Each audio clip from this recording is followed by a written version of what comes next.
ஆரம்பிக்கலாமா? சரி. திருச்சிற்றம்பலம். ஹர நம பார்வதி பதையே, ஹர ஹர மகாதேவா. தென்னாடுடைய சிவனே போற்றி, நாட்டவர்க்கும் இறைவா போற்றி. ஆயீர்கடையாம் நாயேனை நயந்து நீயே ஆட்கொண்டாய், மாய பிறவி உன்வசமே வைத்திட்டிருக்கும் அதுவன்றி ஆய கடவேன் நானோதான் என்னதோ இங்கு அதிகாரம். காயத்திடுவாய் உன்னுடைய கழல் கீழ் வைப்பாய் கண்ணுதலே, கழல் கீழ் வைப்பாய் கண்ணுதலே. சைவத்தின் மேற் சமயம் வேறில்லை, அதில் சார் சிவமாம். தெய்வத்தின் மேல் தெய்வம் இல்லனும் நான்மறை செம்பொருள் வாய்மை வைத்த சீர்திரு தேவாரமும் திருவாசகமும் உய்வை தரச் செய்த நால்வர் பொற்றால் எம் உயிர் துணையே.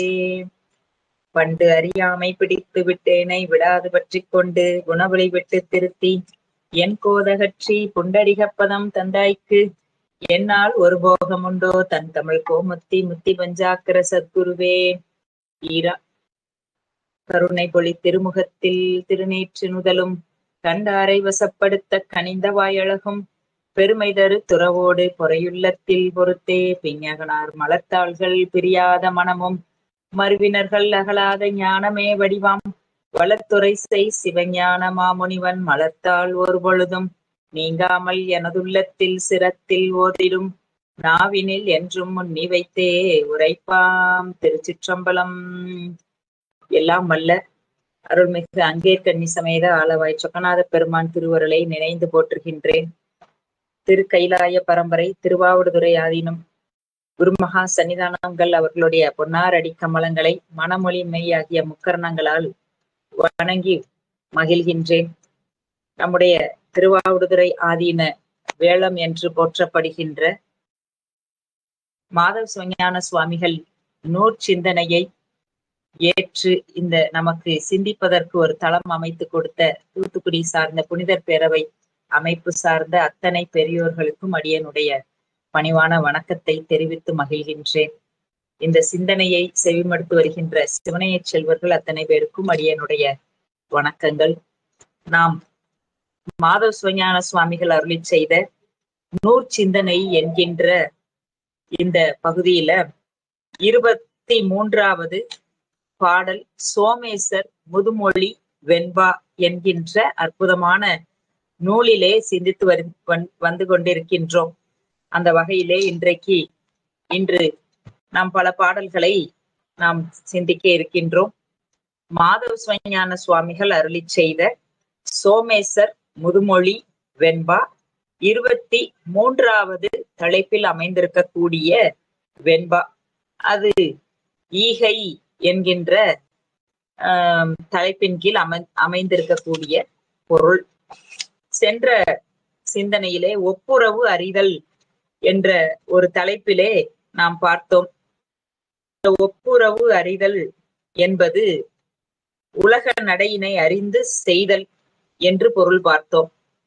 இந்த உலகத்தின் சார்ந்து, அதாவது இங்க நமக்கு அதை முனிவர் பெருமான் இரண்டையும், இந்த ஒப்புரவு அறிதலுக்கும் ஈகை என்ற இந்த தலைப்பு, அப்போ இந்த இரண்டு வார்த்தைகளுக்கும் உள்ள பொருள்களை நமக்கு விளக்கி காட்டுகின்றார் இந்த இடத்தில் மாதவ சிவஞான சுவாமிகள். அதாவது ஒப்புரவு அறிதல் என்பது இம்மை நோக்கிய ஒரு செயல், அந்த இம்மைக்கு செய்வது. ஈகை என்பது மறுமை நோக்கி செய்யப்படுகின்ற செயலாக நமக்கு சொல்லப்படுகின்றது. இதுல அந்த பாடலை பார்க்கின்ற பொழுது நமக்கு அந்த வேறுபாடு நமக்கு விளங்கும். மீள் என்று உரைப்பளவும் மிக்கு உவமை பெற்றிலர் வன் தோல் இயற்பகையார் சோமேசா நீள் உலகில் இன்னாது இறக்கப்படுதல் இறந்தவர் இன்முகம் காணும் அளவு என்று அந்த ஈகைக்கு உள்ள சொல்லப்படுகின்ற அந்த திருக்குறளோடு இயற்பகை நாயனாருடைய வரலாற்றினை இங்க நமக்கு காட்டி அருளுகின்றார் நம்முடைய முனிவர் பெருமான். மீள் என்று உரைப்பளவும் மிக்கு உவகை பெற்றிலர் வன்தோள் இயற்பகையார் சோமேசா. இந்த பாடல்ல நமக்கு ஒரு பொருளை யாசிப்பவர்கள் அந்த பொருளை பெற்று முகமலர்ச்சி கொள்ள வேண்டும். இப்போ யாருக்காவது நாம் ஏதோ ஒரு பொருளை வழங்குகின்றோம் தானமாக என்று சொன்னால் அதனை பெறுபவர்களும் மகிழ்ச்சியாக அதனை பெற்று நிறைவோடு செல்ல வேண்டும். அதனை ஈபவர்களும் கொடுப்பவர்களும் முகமலர்ச்சியோடு அதனை கொடுக்க வேண்டும். இங்க சொல்லுகின்ற பொழுது அந்த மலர்ச்சியை, அதாவது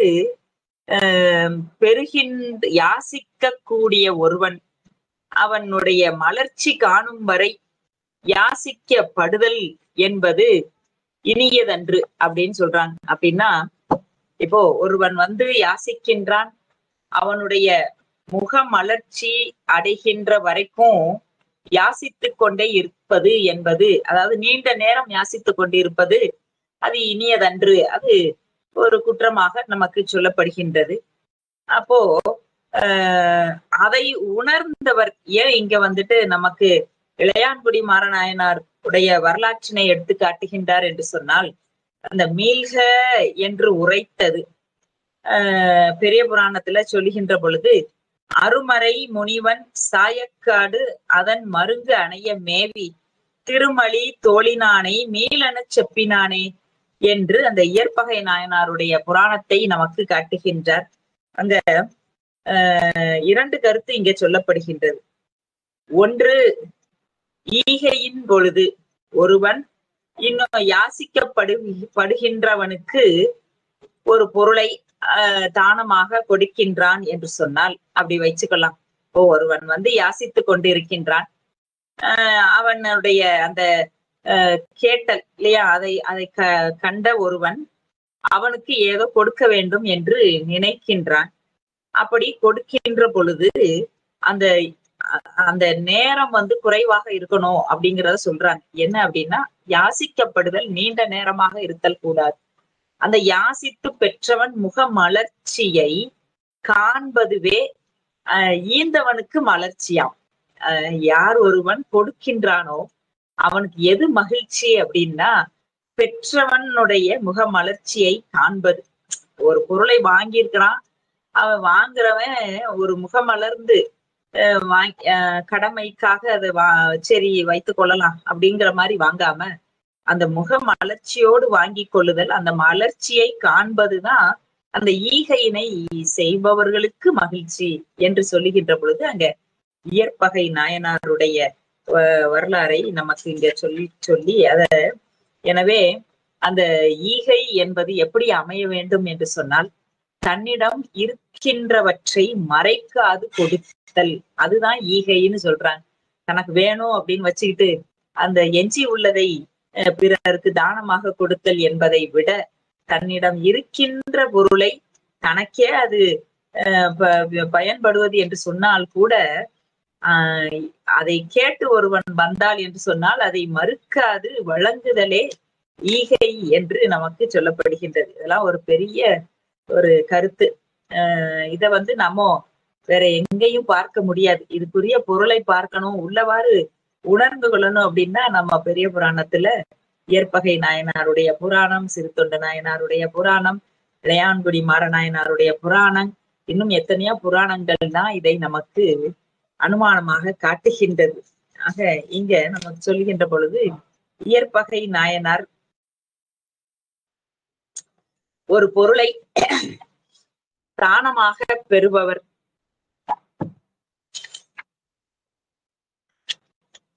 இயற்பகை நாயனாருடைய கருத்தினை இங்க காட்டி நமக்கு இந்த ஈகை என்கின்ற இதை விட வேற ஒரு சிறந்த எடுத்துக்காட்டு நமக்கு சொல்லவே முடியாது. இயற்கரிய செயல்களை செய்த பெரியவர்கள் என்று சொன்னால் அதுல இயற்பகை நாயனார், சிறுத்தொண்ட நாயனார் தான். செயற்கரிய செயல்களை செய்த தொண்டர்கள் நம்ம கண்ணப்ப நாயனார். அது போல இங்க நமக்கு அவரை காட்டி ஒரு பொருளை தானமாக பெறுபவர்கள் மன நிறைவு அடைவதை தானம் செய்பவர் காண்தல் வேண்டும். அதுதான் உண்மையான மகிழ்ச்சி. அதனை காண்கின்ற வரையிலே யாசித்தலே மட்டுமின்றி யாசிக்கப்படுதலும் நன்று அன்று. அப்படியானால் ஒரு பொருளை யாசித்து பெறுபவர்கள் பேராசை கொண்டவராக இருந்தால் என் செய்வது என்று ஒரு ஐயம் எழுகின்றது இல்லையா? எனவே இந்த அதுக்குதான் நமக்கு திருக்குறள்ல தானம் தவம் இரண்டும் தங்கா என தொடங்குகின்ற அந்த குறள் நமக்கு காட்டுகின்றது. முக்தி நெறியாகிய சிவநெறியில் நிற்பவர்கள் யான் என்கின்ற அகப்பற்றினையும் எனது என்கின்ற புறப்பற்றினையும் முற்ற துறந்தோர் ஆக இருந்தால் கூட சிவனடியாருக்கும் சிவபெருமானுக்கும் இடையே சிறிதும் ஏற்றத்தாழ்வு காணாது அடியாரை சிவமாகவே போற்றி நிற்பர் ஆகலானும் உலக நெறி கடந்து நிற்போர் ஆவர். இவர்கள் உலக நெறியை கடந்து நிற்பதனால்தான் இவர்கள் அந்த சிவபெருமானுக்கும் அடியவர்களுக்கும் இடையே ஏற்றத்தாழ்வு காண முடியாதவர்களாக இருக்கின்றார்கள் என்று நாம் பெறப்படுகின்றது இந்த வெண்பா மூலமாக. ஆக அதோடு மட்டுமல்லாமல் பிறவி கடலில் நின்றும் மீட்பதை சிவபெருமான் தமக்கு கடனாக கொண்டுள்ளார். ஏனையோருக்கு அவரவர் வினை பலன்களை ஊட்டி பக்குவப்படுத்துதலை கடனாக கொண்டிருக்கின்றார். எனவே வினை வயப்பட்ட ஆன்மாக்களாகிய நாம் சிவநெறியில் பழக பழக நாயன்மார்களுடைய சீர்மை நமக்கு விளங்குகின்றது. விளங்கி அதில் அடங்குதலே அறிவுடைமை ஆகும் என்று நமக்கு சொல்றார். அடங்காமை ஆறிருள் உய்த்துவிடும் என்பது மொழி. இங்க ஈகை என்பதுல சொல்ல வருகின்ற பொழுது இயற்பகை நாயனார் தம்முடைய அந்த ஈகை அந்த உதவி கேட்டு பொருள் கேட்டு வந்த ஒரு முதியவர். அவர் இவருடைய மனைவியை தானமாக கேட்கின்றார். அப்படி கேட்டவுடனே மறுகணம் அதற்கு மறுப்பு உரை ஏதும் சொல்லாமல், ஏனென்று சொன்னால் அவர் முதிர்ந்த பக்குவ நிலையில் இருக்கக்கூடிய ஆன்மா. யாரு? இயற்பகை நாயனார். அவர் முதிர்ந்த அந்த சிவபோகத்தில் திளைப்பவர். வந்திருக்கக்கூடிய அடியார் வேறு சிவம் வேறு என்று பிரித்து அறிய முடியாத பக்குவத்தை உடையவர். அதுதான் இங்க நமக்கு பாக்குறோம் இல்லையா? எனவே அவர் அந்த சிவ நெறியில் இருப்பவர்கள் தான் சிவபெருமானுக்கும் அடியார்களுக்கும் இடையே எந்த ஒரு ஏற்றத்தாழ்வும் காணாதவர்கள். அப்படி இருக்கின்ற காரணத்தினால் அந்த முதியவர் வந்து கேட்ட தம்முடைய மனைவியை இந்த நாம் என்னிடம் இருக்கக்கூடிய உடைமைகள் எல்லாமே இறைவனுடையது என்று அவரால் தன்னுடைய மனைவியை தானமாக கொடுக்க முடிந்தது. ஆக அந்த நெறி அந்த சக்தி நிபாதம் இருவினை ஒப்பு வந்த பக்குவமுடைய அந்த ஆன்மா. அதனால அந்த இயற்பகை நாயனாரை இங்க நமக்கு சொல்றார். அப்படி சொல்லுகின்ற பொழுது அந்த பெரிய புராணத்துல தவமுனி தன்னை மீளச் சொன்ன பின் தலையால் ஆற அவன் மலர் பாதங்கள் சூடி அஞ்சலி கூப்பி நின்று புவனம் 3 மொய்ய வந்த பூசுரன் தன்னை ஏத்தி இவன் அருள் பெற பெற்றேன் என்று இயற்பகையாரும் மீண்டார். அந்த வந்த முதியவர் இவருடைய மனைவியை மட்டும் கேட்டதோடு அல்லாமல், அப்படி எப்பா உன்னுடைய மனைவியை எனக்கு தானமா கொடு முதல்ல கேட்டது. அடுத்தது நான் இவளை எடுத்து கூட்டிக் கொண்டு செல்லுகின்றேன். அப்பொழுது இந்த ஊர்க்காரர்கள் பகையாக கொண்டு வருவார்கள், அவர்களையும் அவர்களிடமிருந்தும் என்னை காப்பாயாக என்று சொல்லுகின்றார். அப்போ அந்த 2 உதவியை பெருமான் வேண்டி நிற்கின்றார். பெருமான்னு தெரியாது இவருக்கு, வந்த அடியார். அப்போ வந்த அடியவர்களுக்கு அவர்கள் வேண்டுவனவற்றையெல்லாம் கொடுக்கக்கூடிய மனமுடையவராக இருக்கின்றார் இயற்பகை நாயனார். அப்படி வருகின்ற பொழுது அதற்கும் சம்மதித்து தன்னுடைய மனைவியையும் அவரோடு அனுப்பி அங்கே வரக்கூடிய பகையையும் வெட்டி வீழ்த்துகின்றார் என்று அவருடைய வரலாற்றில் பார்க்கின்றோம். அப்பொழுது அந்த இழுத்து கொண்டு செல்லுகின்ற பொழுது அந்த இறையவர் பார்க்கின்றார், இவர் பார்க்காமலே போகின்றார். ஏன்னா கொடுத்தாச்சு, அவர் கேட்கிறத கொடுத்தாச்சு அப்படின்னு திரும்பி பார்க்காம போறாரு. அந்நேரம் சுவாமி சொல்றாரு, இவர் பார்க்கிலன் போகிலனே. அப்போ அந்த பெற்றவர் உடைய மகிழ்ச்சியினை உவகையினை கண்டு இன்புறுவதுவே அதை கொடுத்தவர்க்கு பயன். அதான் சிவபோகம். அது முக்தி நெறியில், அது பக்குவ நிலையில். இந்த உலக விஷயத்தில் நாம் பெறக்கூடிய உதவியும் அல்லது கொடுக்கக்கூடிய உதவியும் நமக்கு இதற்கு முந்தைய தலைப்பாக இருக்கக்கூடிய ஒப்புரவு அறிதலில் காட்டிய சிவஞான சுவாமிகள் அது இம்மைக்கும் இது மறுமைக்கும் ஆக பயனை வந்து கொடுக்கும் என்கின்ற வகையிலே இந்த ஈகை என்பது, ஈகை என்ற ஒரு சொல், அந்த ஈகை என்ற ஒரு சொல்லிலே இங்க எத்தனை விளக்கங்கள் நாம் பார்க்கின்றோம் என்று சொன்னால், முதல்ல வருகின்றவர்களுக்கு இல்லை எண்ணாது கொடுக்க வேண்டும், இனிய முகத்தோடு அருள்தல் வேண்டும், அவர்களை காக்க வைத்துக் கொண்டு கொடுத்தல் கூடாது. அப்படி யாசிக்கப்படுதல் யாசிக்கப்பட்டே நிற்குமானால் அது இனியதன்று, அது பயனையும் கொடுக்காது. அந்த யாசிப்பவர்களுடைய முகமலர்ச்சி காண்பதுவே கொடுத்தவர்களுடைய மன நிறைவு. ஆக இத்தனை செய்தியை நமக்கு இந்த பாடலை சொல்லி இருப்பகை நாயனாருடைய வரலாறையும் சொல்லி நிறைவுல ஒரு கருத்தையும் வைக்கின்றார். ஆன்மாக்களாகிய நாம், சகலர்களாகிய நாம், சகல உடம்போடு கூடி இருக்கக்கூடிய இந்த உயிர்கள் சிவநெறியில் பழக பழகதான். இங்க மாதவ சிவஞான சுவாமிகள் இந்த சோமேசர் முதுமொழி வெண்பாவில் பல இடங்களில் நாயன்மார்களை, அருளாளர்களை எடுத்துக்காட்டாக காட்டுகின்றார் என்று சொன்னால், எதற்காக இவ்வளோ இடங்கள்ல வேற யாரையும் நம்ம சொல்லலாம்.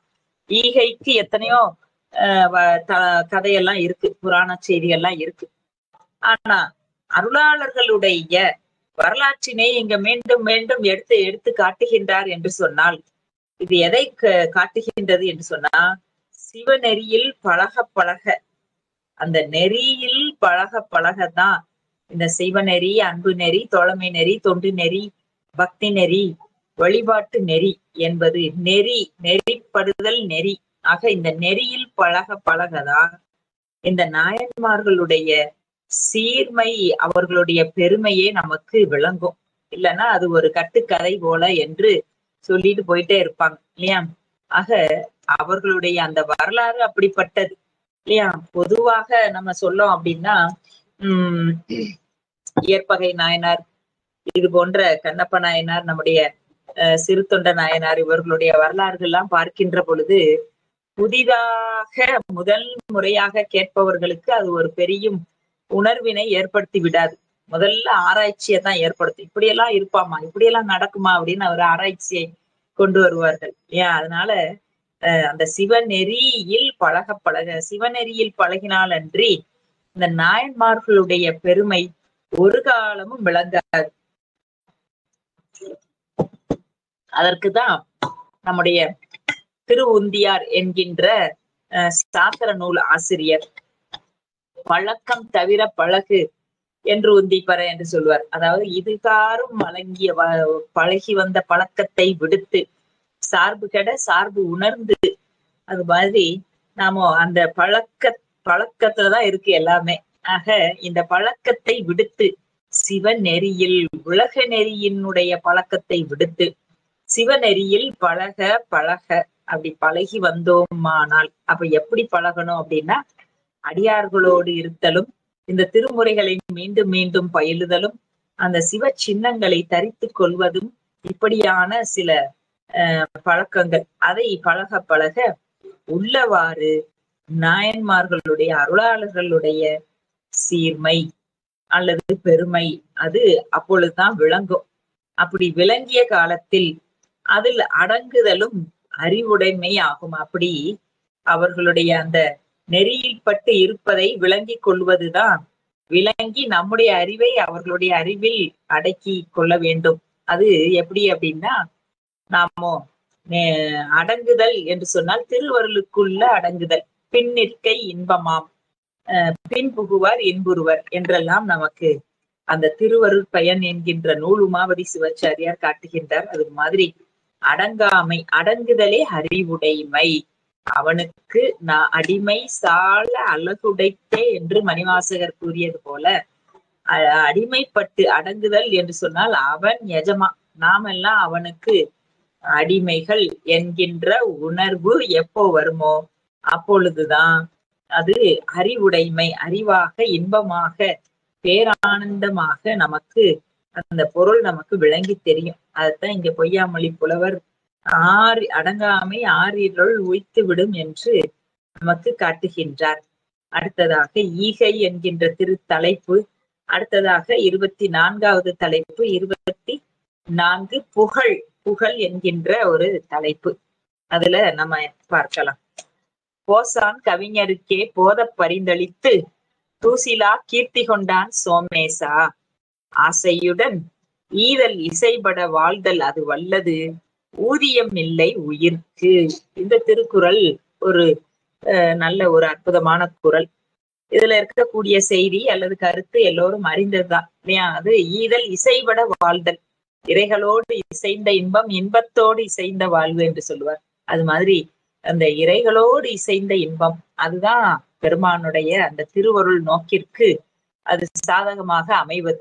அந்த நோக்கு திருவருள் நம்மீது பரவ வேண்டும் என்று சொன்னால் இந்த ஆன்மா எப்படிப்பட்டதாக இருக்கணும்? ஈதலும் இசைபட வாழ்தலும். ஈதலும் கொடுத்தும் இசைபட வாழ்தல், இசைந்து அந்த உலக வாழ்வில் இருக்கின்ற பொழுது உலகத்தோடும் அது நீங்கி விட்டு நீங்கி சிவச்சார்பு பெற்ற போது சிவத்தோடும் இசைந்து அந்த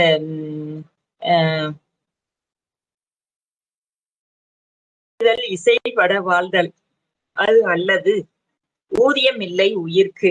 அப்படி ஆர்வத்தோடு வறியவர்க்கு தானம் செய்க, அதனால் புகழ் உண்டாக வாழ்க. ஆக அந்த ஈதலை எப்படி செய்ய வேண்டும் என்று சொன்னால் அது ஆர்வத்தோடு செய்ய வேண்டும். வறியவர்களுக்கு சென்று சேர வேண்டும், இல்லாதவர்களுக்கு சென்று சேர வேண்டும். இதுல ரொம்ப நம்ம கவனமா இருக்கணும். இல்லாதவர்களுக்கு தானம் செய்கன்னு தான் சொல்லியிருக்கிறாங்க. ஆக அந்த இல்லாதவர்களுக்கு அவர்களுடைய தானம் அறிந்து, பாத்திரம் அறிந்து நாம் அதை ஈகை செய்ய, அந்த ஈகை என்கின்ற நற்குணம் அதோடு வாழ்தல் வேண்டும் என்று நமக்கு அந்த வர குறளை காட்டுகின்றார். ஈதல் இசைபட வாழ்தல் அது அல்லது ஊதியமில்லை ஒல்லை உயிர்க்கு, ஊதியமில்லை உயிர்க்கு என்று நமக்கு அதை சொல்றாங்க. அப்படி இல்லை அப்படின்னா அந்த ஆன்மாவிற்கு வீடு பேறு என்கின்ற பயன்ல வருகின்ற மாலை அந்த ஊதியம் அவர்களுக்கு அந்த பயன் இல்லை என்று நமக்கு அதை சொல்றார். சொல்லுகின்ற பொழுது போசன் கவிஞருக்கே போத பரிந்தளித்து தூசிலா கீர்த்தி கொண்டான் சோமேசா. இங்க ஒரு கதையை நமக்கு சொல்றார். மாலவ தேசத்தை ஆண்டு வந்த போஜராஜர் போசன் கவிஞருக்கே போத பரிந்தளித்து, அந்த போஜராஜன் தன்னை அடைந்த மகா கவி, அவரை ஒரு நாள் அந்த கவிஞர்கள் காணுகின்றார்கள். கவி நவரத்தினம் என்று போற்றப்படுகின்ற அவன் காளிதாசன் முதலிய வடமொழி புலவர்களுக்கு மிக பொருள்கள் வழங்கி புகழுடன் வாழ்ந்து வந்தான். இணையற்ற காவியங்களை செய்வித்தான். அரிய கவிகளுக்கு அச்சரத்திற்கு 1,00,000 பொன் வீதம் வழங்கியதாக கூறுவர். அப்பா, அரிய கவிதைகளாக இருந்தால் ஒவ்வொரு எழுத்திற்கும் 1,00,000 பொண்ணு கொடுத்தாராம். அப்பா, 1,00,000 பொன் வீதம் வழங்கியதாக கூறுவார்கள். அதான் இங்க சொல்றார். போஜன் கவிஞருக்கே போத பரிந்தளித்து தூசிலானா குற்றம் இல்லாத கீர்த்தி கொண்டான் சோமேசா. பெருமை, கீர்த்தி என்று சொன்னால் பெருமை. அந்த யாரு போஜராஜர் அவனுடைய பெருமையை காட்டி, அப்படிப்பட்ட பெருமை உடையவன் அவன் வருகின்ற வறியவர்களுக்கு கவிஞர்களுக்கெல்லாம் அவர்களுடைய பாடல்களை கேட்டு அவர்களுக்கு மிகுந்த பொன்னை அளிப்பதை வழக்கமாக கொண்டிருக்கின்றான். எனவே கீர்த்தி கொண்டான் சோமேசா. ஆசையுடன் ஈதல் இசைபட வாழ்தல் அது அல்லது ஊதியமில்லை உயிர்க்கு என்று சொல்லி அதை நிறைவு நமக்கு செய்கின்றார். அறவழியில் ஈட்டிய பொருளை தக்கவர்களுக்கு உவகையோடும் கொடுத்தல்.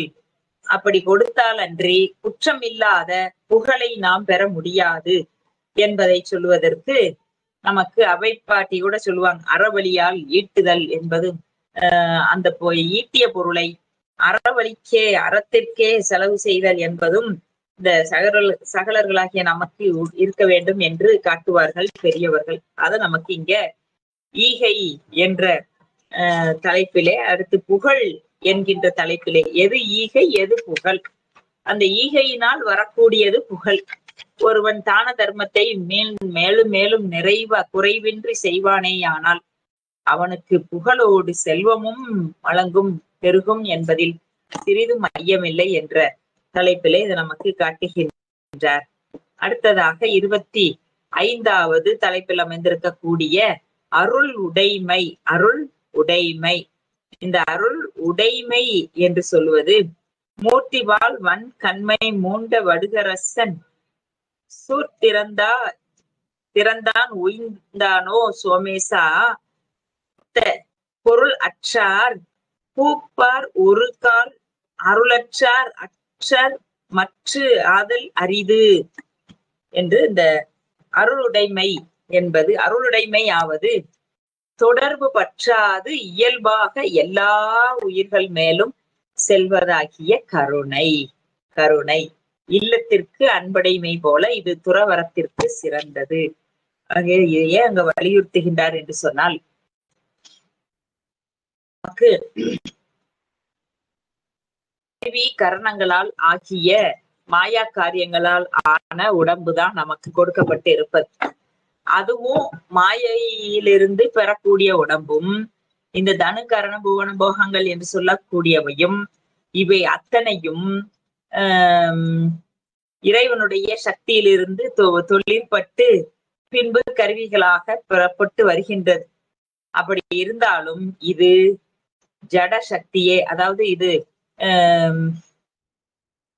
மாயா காரியங்கள் என்பது நமக்கு மாயா காரியங்களாலான உடம்பு என்று சொன்னாலும் அது வினை காரணமாக வருவதுவே. வினையை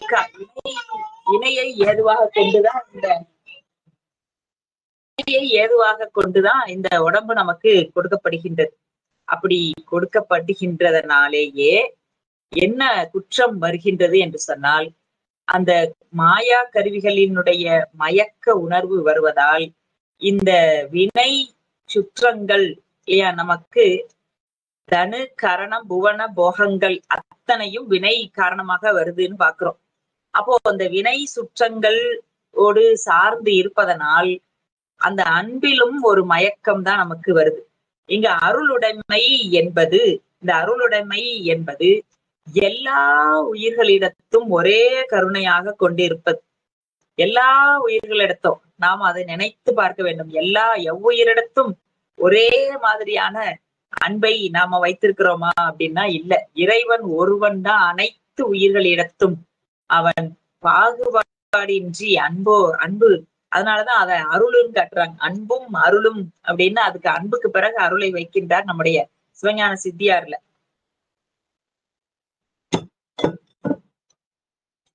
இங்க மூர்த்திபால் வன் தன்மை மூண்ட வடுகரசன், இந்த மூர்த்தி நாயனார் அவருடைய வரலாற்றை இங்க நமக்கு காட்டுகின்றார். திறந்தான் உய்ந்தானோ சோமேசா கூர்த்த பொருளற்றார் பூப்பார் ஒருகால் அருள் அற்றார் மற்றார் ஆதல் அரிது. அந்த அருளுடைமை என்று சொல்லுவது தொடர்பு பற்றாது இயல்பாக எல்லா உயிர்கள் மேலும் செல்வதாகிய கருணை. இல்லறத்திற்கு அன்புடைமை போல இது துறவரத்திற்கு சிறந்தது. ஆக இல்லறத்திற்கு அன்பும் துறவரத்திற்கு அருளும் இன்றியமையாதது என்பதனை இங்க நமக்கு காட்டுகின்றார். சோமேசா தாம் பெற்ற சிறந்த செல்வத்தை ஊழால் இழந்தவர்கள் பின்னொரு காலத்தில் செல்வம் பெற்ற வறுமை நிலை நீங்கி பொழிதல் கூடும். ஆனால் அருள் இல்லாதார் பாவம் நீங்காமையால் அழிந்தோரே ஆவார். இதைத்தான் நமக்கு சொல்றார். அதாவது பொருளை இழந்து விட்டால் பெற்று விடலாம். ஆனா பெற்ற அருளை இழந்து விட்டோமே ஆனால் எதை வைத்தும் பெற முடியாது. பொருளை இழந்தோம்னா அது அருளால் கிடைக்கும். அப்படித்தானே நாயன்மார்கள் அத்தனை பேரும் காட்டினார்கள். அவர்கள் அந்த தொண்டிற்காக தம்முடைய செல்வத்தை எல்லாம் செய்து, அந்த செல்வத்தை எல்லாம் கொடுத்து, வறுமை பதம் உற்ற காலத்தில் கூட தம்மிடம் இருக்க வேண்டியதையெல்லாம் விற்று அந்த தொண்டினை செய்தார்கள். நாம பார்க்கின்றோம். அந்த குங்குலி கலைய நாயனாருடைய தம்முடைய மனைவியாரின் திருமாங்கல்யத்தை வித்தெல்லாம் குங்குளியம் போட்டிருக்கான்னு பாக்குறோம். இங்க நமக்கு இதை சொல்றாரு பாருங்க. பாண்டிய நாட்டில் மதுரை என்கின்ற ஊர்ல சுந்தரேச பெருமானுக்கு பேரன்போடு திருத்தொண்டு செய்து வந்தவர் மூர்த்தி நாயனார். இந்த மூர்த்தி நாயனார் உடைய தொண்டு ரொம்ப இன்றியமையாதது. அங்க சோமசுந்தர பெருமானுக்கு சந்தனக்கட்டையை சந்தனத்தை அரைத்து கொடுக்கின்ற அந்த தொண்டினை செய்து வந்தார். அப்படி இருக்கின்ற பொழுது அந்த வடுக மன்னன் ஒருவன் பாண்டிய நாட்டின் மீது படையெடுத்து வருகின்றான், வெற்றி பெறுகின்றான், பாண்டிய நாட்டிற்கு அரசனாகின்றான். அவன் சமண நெறி நின்று சிவமுன்னிய செயல்களுக்கு இடையூறு புரிந்து வருகின்றான். மூர்த்தி நாயனாருடைய திருத்தொண்டு செம்மையாக நடப்பது பற்றி அழுக்காறு கொள்கின்றான். அவன் தினந்தோறும் சந்தனத்தை அரைத்து சுவாமிக்கு சாத்தி அந்த பணியை செய்கின்றான். அப்பொழுது இந்த மன்னன் என்ன செய்யறான்? அவனுக்கு சந்தனக்கட்டை கிடைக்காமல் செய்கின்றான். பல வழிகளில் அவனுக்கு தடை செய்கின்றான்.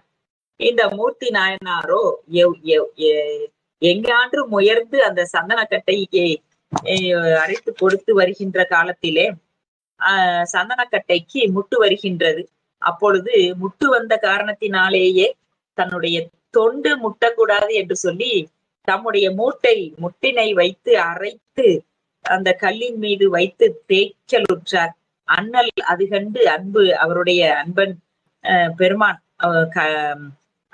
அது கண்டு பொறாது, அன்பனே மெய் அன்பின் துணிவாளி செயலை செய்யாத இக்கொடுங்கோலன் அரசு இன்று இரவோடு அழியும் என்று சொல்லி முழுமையும் நீயே கை கொண்டு முன்பு வந்த இடர்களை எல்லாம் போக்கி திருத்தொண்டு சிறக்கச் செய்வாய் என்று சொல்லி அசரீரியாக தெரிவிக்க, அன்று இரவே அந்த கொடுங்கோல் செய்த மன்னன் இறந்து படுகின்றான். அவனுக்கு மகப்பேறு இல்லாமையினால் பட்டத்து யானையின் மூலம் அரசனை தேர்ந்தெடுக்க முடிவு செய்கின்றார்கள். அந்த பட்டத்து யானையும் திருக்கோவில் முன்பு வந்து கொண்டிருக்கக்கூடிய மூர்த்தி நாயனாரை தாழ்ந்து வணங்கி அவரை எடுத்து தன் முதுகின் மேல் வைத்துக் கொண்டு வருகின்றது. மந்திரிகள் பணிந்து போற்றி மூர்த்தி நாயனார் அரசராக மாறுகின்றார். அதனாலதான் மும்மையால் உலகாண்ட மூர்த்திக்கும் அடியேன் என்று. ஆக இந்த அருள் என்பது அன்பு.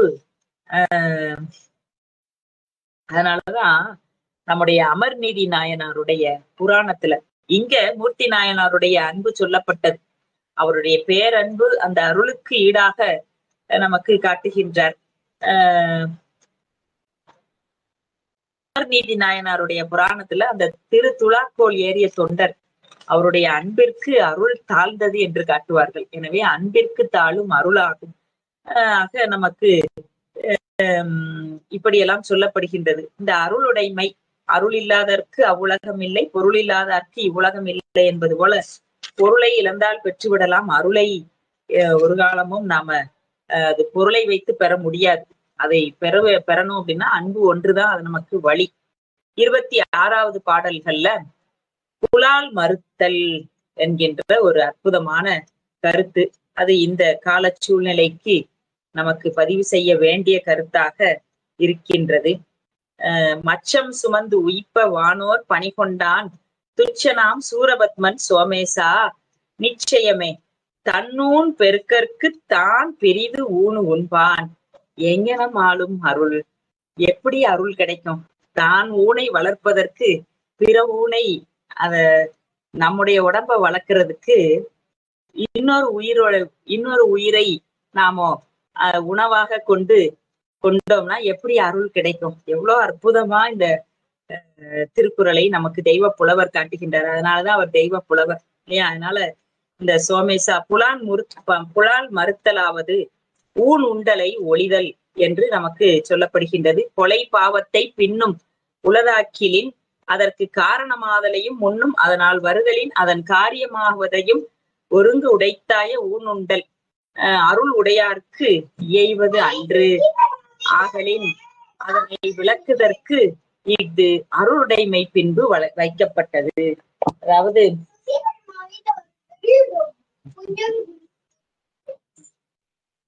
எப்படி ஒப்புரவு அறிதலுக்கு பிறகு ஈகை வைத்தாரோ அது மாதிரி ஒவ்வொரு தலைப்பு அதோட தொடர்ந்துதான் அடுத்தடுத்த தலைப்பை கொடுக்கிறார்.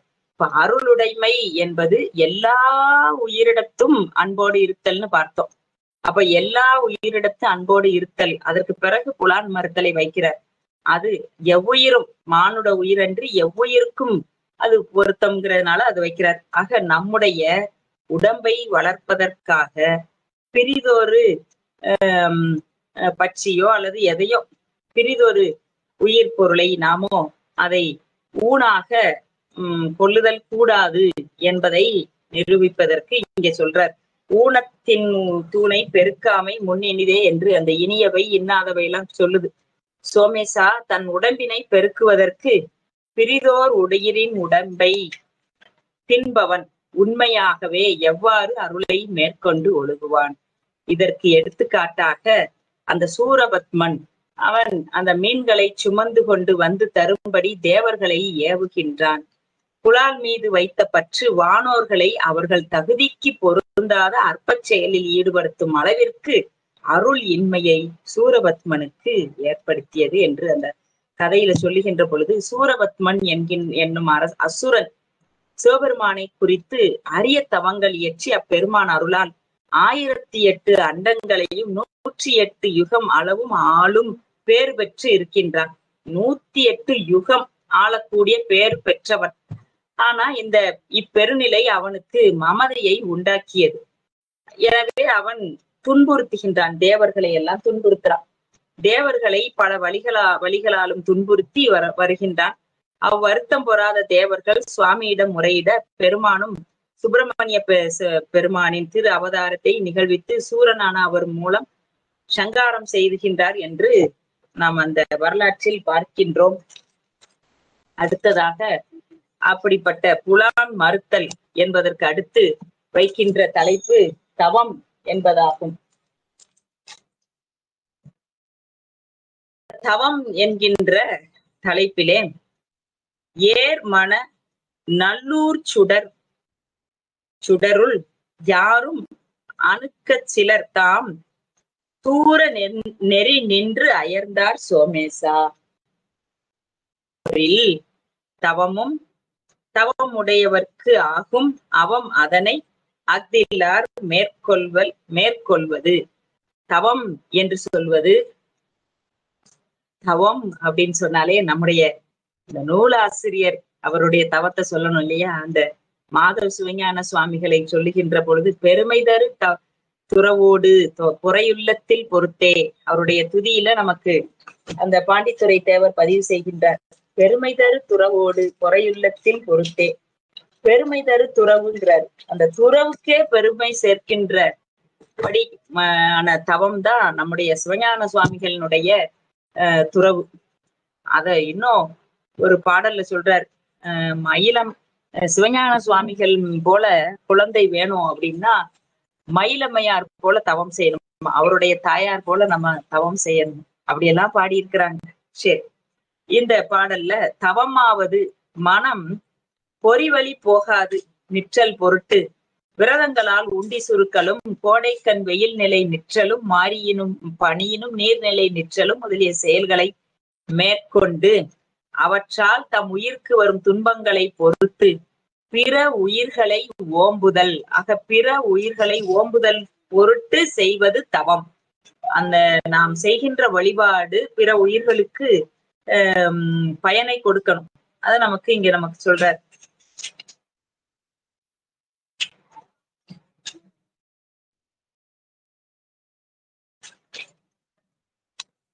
ஞானசம்பந்த பெருமானுடைய அவருடைய அந்த திருஞான சம்பந்த பெருமான் திருமண விழா நடந்த நல்லூரில் தோன்றிய அழகிய சிவ ஜோதியினுள்ளே அத்திருமணம் காண வந்த எல்லோரும் சேர சிலர் தொலைவில் நின்று மனம் சோர்ந்தார்கள். எனவே ஆராய்ந்து பார்க்கின்ற பொழுது தவத்தின் பயனே அன்றி அத்தவமும் முன்னை தவமுடையவர்க்கே கைகூடும்.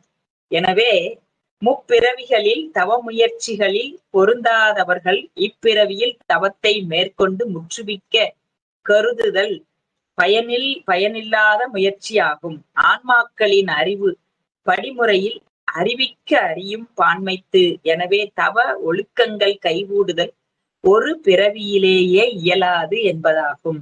அதனாலதான் நம்முடைய மெய்கண்ட தேவ நாயனார் தம்முடைய சிவஞான போதம் என்கின்ற நூலிலே 8வது நூற்பாவிலே அந்த தவ அதிகரணத்தை வைக்கின்றார். தவம் என்பது மொச்சை தவம் என்பது சரியை கிரியை யோகம் ஞானம் என்கின்ற அந்த படிமுறையில் நின்று செய்யப்படுவது.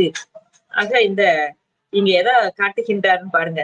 ஞான சம்பந்த பெருமானின் திருமணம் காண இந்த நல்லூர் பெருமணத்துல ஞான சம்பந்த பெருமானுக்கு திருமணம் நடக்க ஏற்பாடுகள் செய்யப்படுகின்றது. அங்க எல்லோரும் இருக்காங்க. அப்படி இருக்கின்ற பொழுது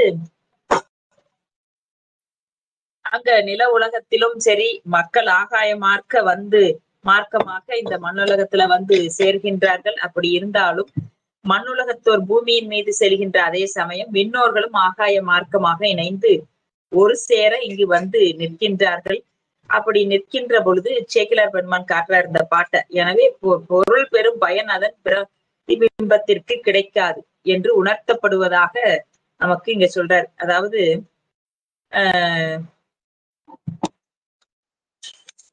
அங்க வந்த திருமணத்தில் வந்தவர்கள் அத்தனை பேரும் அங்கு இருக்கக்கூடிய சோதியிலே கலந்தார்களா என்று சொன்னால் அங்க ஒரு சின்ன கேள்விதான் நமக்கு இருக்கு. ஏன்னா அதை நமக்கு சொல்றாரு சேக்கிழார் சுவாமியினுடைய பாடல்கள் தான் இதுக்கு பிரமாணம். அதுல பலர் இவர் ஞான சம்பந்த பெருமானோடு இருந்த ஒரு சில நாயன்மார்கள், அருளாளர்கள், முருகநாயனார் அது போன்ற நாயன்மார்கள் எம்பிரான் ஞான சம்பந்த பெருமானுடைய திருமணத்திற்கு வந்த அவரை பார்த்த அளவிலே, அந்த ஜோதியை கண்ட அளவிலே இவர்கள் உள்ளே புகுகின்றார்கள். அந்த திருமணத்திற்கு வந்தவர்கள் செல்லுகின்றார்கள். அங்க சொல்லப்பட்டது ஒரு சிலர் அங்கே நின்று கொண்டு பார்க்கின்றார்கள். அப்படி ஏன் அவங்க போகல அப்படின்னா தவத்தின் பயன் யார் யாருக்கெல்லாம் அந்த தவம் கிடைத்ததோ அவர்கள் சென்றார்கள். ஆக அந்த தவத்தை செய்யாதவர்கள் அப்படின்னு சொன்னா இந்த பிறவிக்கு அந்த பயனை அனுபவிப்பதற்குரிய முர்ச்சை தவம் அங்க நமக்கு இல்லை அப்படிங்கறதான் பொருள். அங்க பயனில் முயற்சியாகும். ஆக ஆன்மாக்களின் அறிவு என்பது படிமுறையில் விளக்கப்பட ஒன்று. ஆக அறிவிக்க அறியும் பான்மையில் அதனால அந்த தவ ஒழுக்கங்களும் கைகூடுதல் என்பது ஒரே பிறவியில் நிகழ்ந்து விடாது. ஒரு சிலர் நாம பார்க்கிறோம். இந்த ஞான சம்பந்த பெருமான் 3 வயதிலே ஞானப்பால் உண்டு எம்பெருமானை சுட்டி காட்டி தோடுடைய செவியன் என்று பாடி அருளுகின்றார். அவருக்கு சிவஞானம் 3 வயது விளங்கி வருகின்றது. ஈராண்டில் சிவஞானம் பெற்று உயர்ந்த மெய்கண்டார் என்று பார்க்கின்றோம். மாதவ சிவஞான சுவாமிகள் 5 ஆண்டு குழந்தையாக இருக்கின்ற பொழுது அந்த பள்ளி பருவத்திலே தம்பிரான் சுவாமியை கண்டு அவரால் ஆட்கொள்ளப்படுகிறார் என்று பார்க்கின்றோம். எனவே இந்த ஆன்மாக்களுக்கு அருள் பெறுவதும் இந்த தவ முயற்சியில் ஈடுபடும் நம்ம இந்த சண்டிகேஸ்வர நாயனார் புராணத்துல பார்க்கிறோம். முர்ச்சை தவம் வந்து மூல இவர்கள் இந்த தவ ஒழுக்கத்தை மேற்கொண்டார்கள் என்றுதான் நாம பார்க்கிறோம். ஆக இந்த முர்ச்சை தவம் என்பது அது ஒரு பிறவியில நம்ம நினைத்த பொழுது அது அரிய தவ ஒழுக்கங்கள் கைகூடுதல் என்பது ஒரு பிறவியில் வந்து இயலாது. எத்தனையோ பிறவிகள் தவம் செய்தால் அன்றி இந்த சிவநெறி வந்து வாய்ப்பது அரிது. அதனாலதான் நமக்கு பல்லூலி காலம் மரணை அச்சித்தால் நல்லூல் சற்றே நகும் என்றெல்லாம் சொல்லுகின்றார்கள். எனவே அந்த தவம் என்பது ஒரு பிறவியில் செய்கின்றதால் வந்து அமையாது. எத்தனையோ பிறவியில் செய்கின்ற தவம் தான் அது படிமுறையில் அந்த அறிவு, அந்த ஆன்மாவிற்கான அறிவு விளங்கப்பட்டு இந்த தவ பயனை ஆன்மா பெறும். அத நமக்கு இங்க தவம் என்கின்ற தலைப்பிலே சொல்லப்பட்ட பாடல்ல ஞானசம்பந்த பெருமானுடைய அந்த திருநல்லூர் என்கின்ற திருத்தலத்தில் நடைபெற்ற அந்த திருமணம் காண வந்து நின்றவர்கள் ஒரு சிலர், பலர் சென்று விட்டார்கள், ஒரு சிலர் அங்க செல்லாமல் நிற்கின்றார்கள். அவர்களுக்கு அந்த தவம் அந்த பிறவியில் கைகூடுதல் இயலாமை என்ற அந்த கருத்தை நமக்கு இங்க பதிவு செய்து இந்த தவமும் தவம் உடையவர்க்கு ஆகும் அவமும் அதனை அஃதில்லார் மேற்கொள்வது என்று அந்த திருக்குறளோடு ஒப்பிட்டு காட்டுகின்றார். கூடா ஒழுக்கம், அந்த தவம் கூடவில்லா என்று சொன்னால் அதற்கான செயல்களையும் நமக்கு அடுத்ததுல சொல்றார். கூடா ஒழுக்கம் என்று சொல்வது தாம் விட்ட அந்த இன்பத்தை உரம் இன்மையின் பின்னும் விரும்புமாறு தோன்ற அவ்வாறே கொண்டு நின்று தவத்தோடு பொருந்தாததாய தீய ஒழுக்கம். தவத்தோடு பொருந்தாததாய தீய ஒழுக்கம். அத நமக்கு சொல்றார். அதாவது தவம் என்று சொல்லுவது வழிபாடு. அதை முறையாக செய்கின்ற வழிபாடு என்று நம்முடைய சைவ சமயம் காட்டுகின்றது. அப்படி முறையாக செய்கின்ற வழிபாடு என்று சொன்னதுனாலே அதற்கு அடிப்படையான பொது அறம், சிறப்பு அறம், பொது ஒழுக்கம், சிறப்பு ஒழுக்கம் என்றெல்லாம் அதை நமக்கு விரித்து நம்முடைய சிவஞான சித்தியார்ல அருணந்தி சிவாச்சாரியார் காட்டுகின்றார். அப்படிப்பட்ட ஒழுக்கத்தில் இருந்து கொண்டு செய்வதுவே தவம். அதான் வழிபாடு, அதான் முறைமை. ஆக அதிலிருந்து விலகுவது என்பதுதான் கூடா ஒழுக்கம். இந்த விரதம் என்று சொல்லுவதுவே அந்த வழிபாட்டிற்கு இடையூறாக இருப்பதை தவிர்ப்பது, அதுதான் விரதம். அந்த வழிபாட்டிற்கு இடையூறு இல்லாமல் செய்கின்ற செயல்கள், அதை மேற்கொள்வதுதான் ஒழுக்கம். அதிலிருந்து வழுக்குவது கூடா ஒழுக்கம். அதை நமக்கு இங்க சொல்றாரு. மாயன் அவ்வேடம் கொண்டே பன் சலந்தரன் கிளத்தி தூய நலன் கவர்ந்தான் சோமேசா ஆயின் வழியின் நிலைமையான் வல்லுருவம் பெற்று அம்புலியின் தோல் போர்த்து மேய்ந்தற்று என்று இந்த பாட்டோடு பெற்றம் புலியின் தோல் பெயர்த்து மேய்ந்தற்று என்பது பொருள் உவமையாக இங்க நமக்கு சொல்லப்பட்டது. வழியில் நிலைமையான் என்ற அடையாள், மேய்ந்தற்று என்னும் தொழில் உவமையால் இந்த வல் உருவத்தோடு மன வழிபடுதல் என்பது பெறப்படுகின்ற இந்த பொருள். ஆக இங்க சோமேசா ஆராய்ந்து பார்த்தால் மனத்தை தன் வழிப்படுத்தும் வலிமை இல்லாதவன் அவ்வலிமை உடையோரது வேடத்தை கொண்டு தான் மனத்தின் வழிபடுதல் பசுமையான காவலரால் கடியப்படாதிருக்கும் பொருட்டும் புலியின் தோலை போர்த்து பசுமையான பயிரை மேய்வது போன்றதாகும். இதற்கு எடுத்துக்காட்டாக சொல்லுகின்ற பொழுது சலந்தரனுடைய மனைவியாக பிருந்தை, சலந்தராசுரன் மனைவியாகிய பிருந்தையின் உரையினை ஏற்காமல் சிவபெருமானோடு போர் செய்ய துணிகின்றான். அவ் எண்ணம் மேலோங்க சீற்றம் பொங்க கைலை நோக்கி வருகின்ற பொழுது சிவபெருமான் ஒரு அந்தன வடிவம் தாங்கி வந்து அசுரனிடம் என்ன காரியமாக செல்கின்றாய் என்று கேட்கின்றாய். அவனோ சிவபெருமானோடு போர் புரிய செல்வதாக கூறுகின்றான். அந்த செயல் உன்னால் இயலுமா என்று கேட்க அவனும் இயலும் என்று சொல்லுகின்றான்.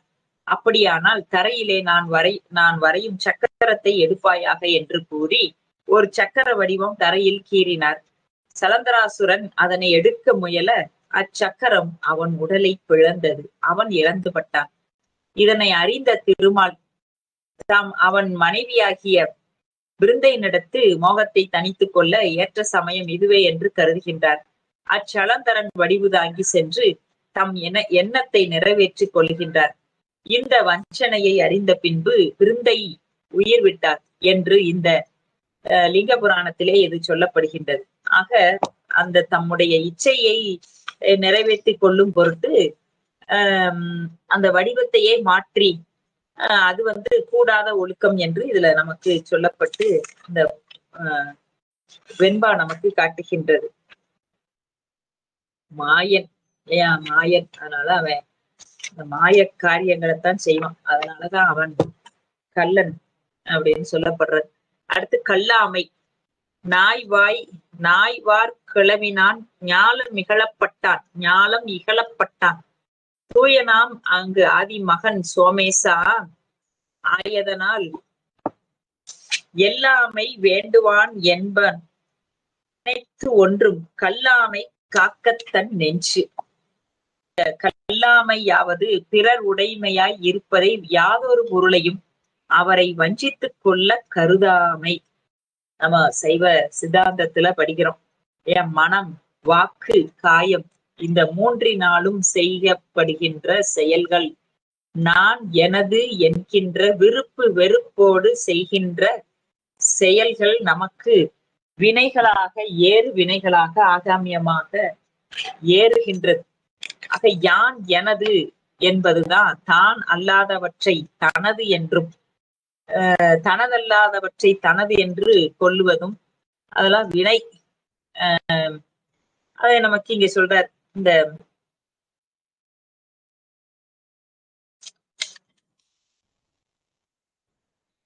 பெரியவனாகிய விஸ்வாமித்திர முனிவன் ஆகினது வாளை திருடி உண்ண முயன்றமையால் உலகத்தாரால் இழித்து உரைக்கப்பட்டான். அதற்கு காரணம் பற்றி வீட்டினை இகழாது விரும்புவன் இவன் என்ற மதிப்பை வேண்டுபவன் யாதொரு பொருளையும் பிறரை வஞ்சித்துக் கொள்ள கருதாது தன் உள்ளத்தை காக்க வேண்டும். விஸ்வாமித்திரரின் பசிக்கு காரணம் மழை பொய்த்ததால் எங்கும் நிலவிய பஞ்சம் என்பது அந்த மணிமேகலை நமக்கு சொல்லுகின்றது. எனவே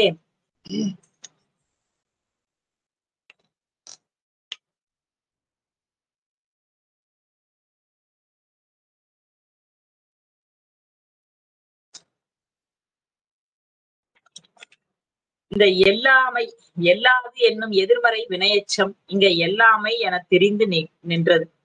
வீட்டினை இகழ்தலாவது காட்சியே அளவையாவது என்றும் நிலம் நீர் தீ வழி என பூதம் நான்கே என்றும் அவற்றது புணர்ச்சி விசேடத்தால் தோன்றி பிரிவான் மாய்வதாய உடம்பின் கண்ணே அறிவது மதுவின் கண் களிப்பு போல வெளிப்பட்டு அழியும் என்றும் இறந்த உயிர் பின் பிறவாது என்றும் இன்பமும் பொருளும் ஒருவனால் செய்யப்படுவன என்றும் சொல்லும் உலகாயுதமும் முதலிய மயக்க நூல்களை தெளிந்து அவற்றிற்கு ஏற்ப ஒழுகுதல் ஞானத்திற்கு ஏதுவாய மெய் நூல் பொருளே ஆயினும் ஆசிரியனை வழிபட்டு அன்றி அவனை வஞ்சித்துக் கொள்ளின் அதுவும் களவாம் ஆகலின் எனைத்தொன்றும் என்றார் நெஞ்சு கல்லாமல் காக்க. எனவே துறந்தார்க்கு விளக்கப்பட்ட கள்ளக் கருதல் என்பது பெற்றாம்.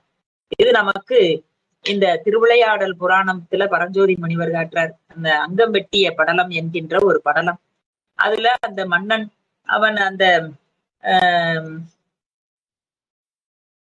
குருகுலத்தில இருந்து ஒரு வாள் பயிற்சியை கற்றுக் கொடுத்து வருகின்றார் ஒருவர்.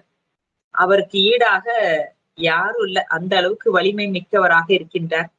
அவரிடத்து சென்று பயிற்சி கொள்கிறார்கள். அப்படி செல்லுகின்ற பொழுது ஒருவன் அந்த குருவிடத்து பெற்ற கல்வி, அந்த வாள் பயிற்சி நிரம்ப கற்று மிக்கு செருக்கு அடைகின்றான். அவன் தனியே ஒரு குருகுலம் அமைத்து அவனும் நிறைய மாணவர்களுக்கு சொல்லிக் கொடுத்து கொண்டு வருகின்றான். ஆனாலும் அந்த குரு பத்தினியை அந்த அழகில் மயங்கி அவளை கண்ணமிட நினைக்கின்றான். அப்பொழுது ஒரு நாள் அந்த வாள் பயிற்சி சொல்லி கொடுத்தவர் வெளியூருக்கு செல்லுகின்ற பொழுது இவர்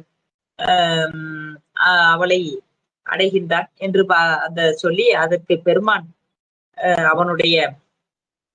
அவளோ அழுகின்றாள். சொக்கநாதரை நினைந்து அந்த குருவினுடைய வடிவத்திலேயே பெருமான் வந்து அவனை வெட்டி வீழ்த்துகின்றான். அங்கம் வெட்டிய லீலை என்று பார்க்கின்றோம். எனவே இது மாதிரி அந்த கல்லாமை என்கின்ற செயல் இதெல்லாம் நம்ம புராணத்திலே இடங்களில் பார்க்கின்றோம்.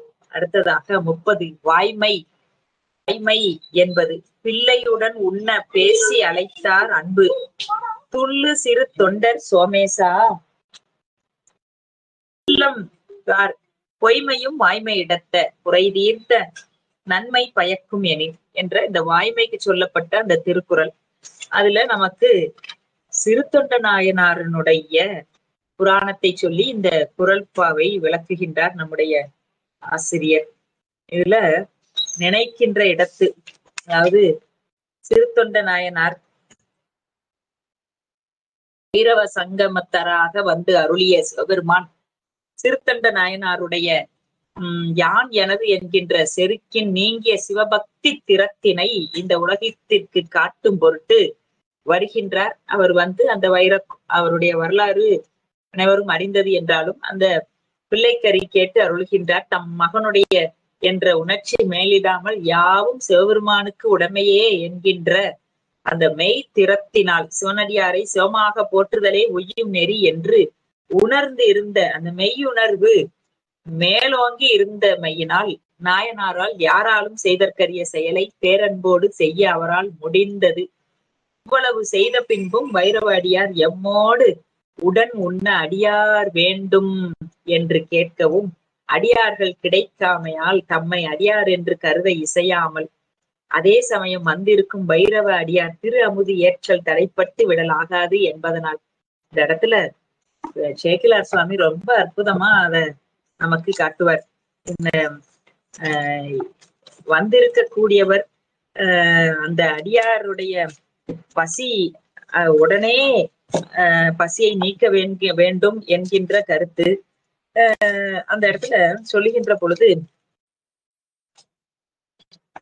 சேக்கிலார் சுவாமி சொல்லுகின்ற பொழுது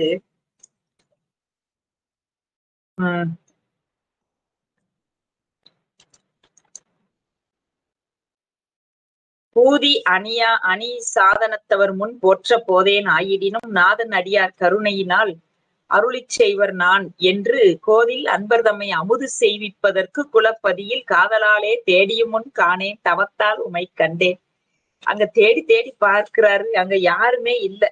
ஏன் அமுது செய்வதற்கு உடன் வந்து அமுது செய்வதற்கு அகத்தின் புறத்து போய் அருளால் எங்கும் காணார். எல்லா இடத்துலயும் தேடுறார். இவர் என்ன வந்திருப்பவர் எம்மோடு உண்பதற்கு ஒரு அடியார் வேண்டுமே என்று கேட்கின்றார். இவர் போய் தேடி பார்க்கிறார், எங்கும் இல்ல. அழிந்தணைந்து முகத்தில் வாட்டம் மிக பெருக பணிந்து முதல்வர்க்கு உரை செய்வார் இகத்தும் பரத்தும் இனி யாரை காணேன். எல்லா இடத்துலயும் தேடிட்டு வந்து இங்க உட்கார்ந்து இருக்கிறாரு பைரவ கோலத்துல சுவாமி. அவர்கிட்ட வந்து சொல்றாராம், இகத்தும் பரத்தும் நான் யாரையுமே காண முடியலையப்பா. யானும் திருநீரு சகத்தில் இடுவார் தமைக்கண்டே இடுவேன் என்று தாழ்ந்திரைஞ்ச. அவர் வந்து தன்னை ஒரு அடியார்னே நினைக்கல. அதுதான் அங்க காட்டப்பட்ட ஒரு பெரும் சிறப்பு. இவ்வளோ பெரிய அடியார். ஏன்னா வந்து கேட்கும் பொழுதே சுவாமி கேட்கிறார், நீரோ சிறு தொண்டர் என்றெல்லாம் நீரோ பெரிய சிறு தொண்டர். வந்தவரே சொல்றார், நீயோ பெரிய சிறு தொண்டரா அப்படின்னு கேட்கிறார். ஆனா அவருடைய மனசுல அந்த எண்ணமே இல்லை. யான் எனது என்கின்ற பற்று அற்றவர். அந்த பற்று அற்ற தன்மையத்தான் பெருமான் உலகிற்கு உணர்த்த நினைத்தார். எனவே என்று தாழ்ந்து இறைஞ்ச உடனே சுவாமி சொன்னாராம், உம்மை போல நீரிட்டார் உளரோ. உம்மை மாதிரி யார் யார் திருநீர் பூசியிருக்கா, அமர்ந்து உண்ணும் என்று உளரோ. உண்பீர் நீர் என்று செம்மை கற்பில் திரு வெண்காட்டம்மை தம்மை கலந்திருந்த வெம்மை இறைச்சி சோரிதனில் மீட்டு படையும் என படைத்தார். தம்மை ஊட்ட வேண்டி அவர் உண்ண புகுதலும் தருத்தரளி. அந்த பெருமான் திருத்தொண்ட நாயனார் நீர்தான் உனைய மாதிரி அடியார் யார் இருக்காப்பா, நீ வந்து உண்ணு அப்படின்னு சொன்ன உடனே படைத்து வைக்கப்பட்டது தம்முடைய மகனுடைய அந்த கறின்னு அதை கூட அவரு அதெல்லாம் அவருக்கு நினைவு இல்லை. நாம உண்ட அந்த அடியார் உண்பாரே என்கின்ற அந்த ஒரே எண்ணம் தான் இந்த அடியார் அமுது செய்ய வேண்டும் என்கின்ற அதுதான் மெய் உணர்வு, மேலிட்ட உணர்வு. 6 திங்கள் ஒளிந்து உண்போம் உண்ணும் அளந்தறியாது சோறு 4 முன்பீர் முன்பு உண்பது என் நம்முடன் துய்ப்ப மாறின் மக. அப்படி உண்ண புகுறாரு, உண்பதற்கு தயாராயிட்டார். அப்படின்னா என்ன பொருள்? அங்க சிறு தொண்ட நாயனாருக்கு அங்க வைத்திருப்பது தம்முடைய மகன் என்பது கூட அந்த நினைவுல இல்ல. முழுக்க பெருமான் அடியாருக்கு அமுது செய்யணும், அது ஒண்ணுதான். அப்போ உண்ண புகுகின்ற பொழுது தடுத்து சொல்றார் சுவாமி, நான் இப்படி எல்லாம் இருந்தா உண்ண மாட்டேன். எனக்கு ஒரு குழந்தை இருக்கணும். மைந்தன் தன்னை அலையும். இந்த மகவு இல்லாட்டி என்னால உண்ண முடியாது. எனவே மைந்தன் ஆக அடியார்களோடு அமுது செய்யணும், குழந்தைகளோடு அமுது செய்யணும். இதை திருநாவுக்கரசு பெருமான் அப்பூதியடிகள் பெருமான் உடைய வரலாற்றிலே சேக்கிலார் சுவாமி காட்டுவார். அந்த குழந்தைகள் இன்றி உண்ணுதல் குற்றம். இந்த மாகேஸ்வர பூசையில மாகேஸ்வரர்கள் இருக்கணும், அடியார்கள் இருக்கணும், குழந்தைகள் இருக்கணும், தொண்டர்கள் இருக்கணும். அதுதான் மாகேஸ்வர பூசை. ஏன் ஆக நமக்கு அப்போதான் அவன் நினைக்கிறான், இந்த பெற்றீரே மைந்தன் தன்னை அலையும் என ஈரு முதலும் இல்லாதார்க்கு இப்போது உதவான் அவன் என்றார். ஈரு முதலும் எல்லாம் அங்க சமைச்சு வச்சாச்சு, இல்லாதவன் ஈரு முதலும் இல்லாதவர்க்கு அந்த பெருமானுடைய அப்போ ஈரு முதலும் இல்லாதவர்க்குங்கிறது இங்க எத்தனை பொருள்ல காட்டுறாரு பாருங்க சேக்கிலார் சுவாமி. இப்ப சுவாமி ஈரு முதலும் இல்லாதவன், அவனுடைய அடியவராக வந்திருக்கிறவரும் ஈரும் முதலும் இல்லாதவராக, சிவபெருமான் வேறு அடியார் வேறு என்று பிரித்தறியாத தன்மை உடையவர் நம்முடைய சிறு தொண்ட நாயனார். அதனால அப்போது அவன் உதவான் என்று சொல்ல, நாம் இங்கு உண்பது அவன் வந்தால் நாடி அலையும் என்று நம்பர்தாம் அங்கு அருளி செய்ய அறியார் தலைவர் அமுது செய்தார்ல, யாம் இங்கு என் செய்தலாகும் என்று தலைவர் அமுது செய்யணும், அதுக்கு நம்ம என்னன்னாலும் செய்யணும் அப்படின்னு நினைந்து என்ன செய்யறாரு, போய் அழைக்கிறாராம். ஆக இந்த இடத்துல அந்த எத்தனை இடத்துல இப்போ அங்க சீராளன் வருகின்றார், மைந்தா வருவாயினோனே அப்பொழுது செய்ய மணியே சீராளா வாராய் சிவனார் அடியார் யாம் உய்யும் வகையால் உடல் உண்ண அழைக்கின்றார் என்று ஓலமிடுகின்றார். அடியார் உடன் உண்ண அழைக்கின்றார் என்று ஓலமிடுகின்றார். பரமர் அருளால் பள்ளியில் இருந்து ஓடி வருவான் போல வந்து தரமில் வனப்பின் தனி புதல்வன் தன்னை எடுத்து தழுவித்து அங்கு அரமுன் அணைத்து கணவனார் கையில் கொடுப்ப களி கூர்ந்தார். புறமூன்று எரித்தார் திருத்தொண்டர் உண்ணப் பெற்றோம் என்று பொழிவாள். அந்த அம்மா அந்த சீராளன் வந்த பள்ளியிலிருந்து ஓடி வருவது போல ஓடி வர்றாங்களாம். அவர் வந்த உடனே அள்ளி அணைத்து முத்தமிட்டு உண்மை அழைக்கின்றார். திருத்தொண்டர் உண்ணப் பெற்றோம்னு நினைச்சாராம். திருத்தொண்டர் அந்த சீராளன் வந்துட்டான்னு கூட மகிழ்ச்சி இல்லையா, அவர் வந்ததுனால திருத்தொண்டர் உண்பதற்கு அந்த பேரினை நாம பெற்றோமே என்று எண்ணி மகிழ்ந்தார். அந்த அம்மாவுடைய மனம் எப்படி இருக்கின்றது அப்பா பெருமானே, அப்படிப்பட்ட அன்பு இதைத்தான் காட்டுவதற்கு நினைத்தார் போலும் சுவாமி. அதுல சொல்றாரு பாருங்க, வந்த மகனை கடிதில் கொண்டு அமுது செய்விப்பான் வந்தார் முந்தவே அப்ப பைரவாம் முதல்வர் அங்கன் மறைந்து அருள சிந்தை கலங்கி காணாது திகைத்தார் விழுந்தார் தெருமந்தார் வெந்த இறைச்சி கரியமதும் களத்திலில் காணார் வெறுவிற்றார். வந்த உடனே இவரை காணும். அவர்களை அழைத்தார்கள். சீராளன் வந்தா வந்து அமர்ந்தவரை காணும். அந்த கலச பரிகலன்கள்ல உணவும் இல்லை. அப்போ செய்யமேனி கருங்குஞ்சி செலுங்க சுகத்து பயிரவர் யாம் உய்ய அமுது செய்யாதே ஒளித்தது எங்கே.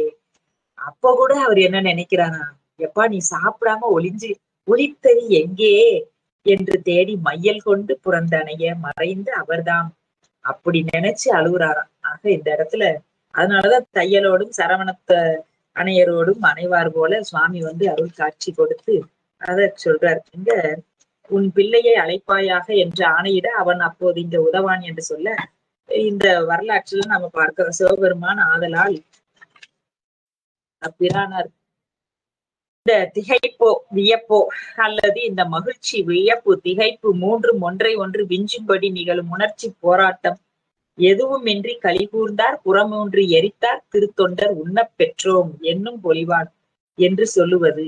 இதுதான் எது நமக்கு வாய்மை என்கின்ற உண்மை. வாய்மை அப்படிங்கிறது உண்மை பேசுவதோடு மட்டும் அல்லாமல் மெய் உணர்வு என்று நமக்கு இந்த பாட்டுல காட்டுவதற்கு இதை விட சிறந்த இடத்தை நாம எடுத்து காட்ட முடியாது. அதனாலதான் மாதவ சிவஞான சுவாமிகள் நினைத்தார், இந்த சிறுத்தொண்ட நாயனாருடைய புராணத்துல இருக்கக்கூடிய அந்த வியப்பு, அவருடைய வியப்பு திகைப்பு மகிழ்ச்சி இந்த மூன்றும் ஒன்றை ஒன்று நிற்கின்ற உணர்ச்சி போராட்டம், அதுதான் வாய்மை. இத நமக்கு எத்தனையோ அருளாளர்களுடைய புராணத்துல நாம பார்த்தாலும் சிறுத்தொண்ட நாயனாருடைய புராணத்தில் பார்க்கின்ற பொழுது அந்த உணர்வு எப்படிப்பட்டது என்பது நமக்கு விளங்கி கொள்ள வேண்டும். சைவர்கள்னா இந்த நாயனாருடைய புராணத்துல இந்த இடம் ரொம்ப முக்கியமானது. சேக்கிலார் சுவாமியை தவிர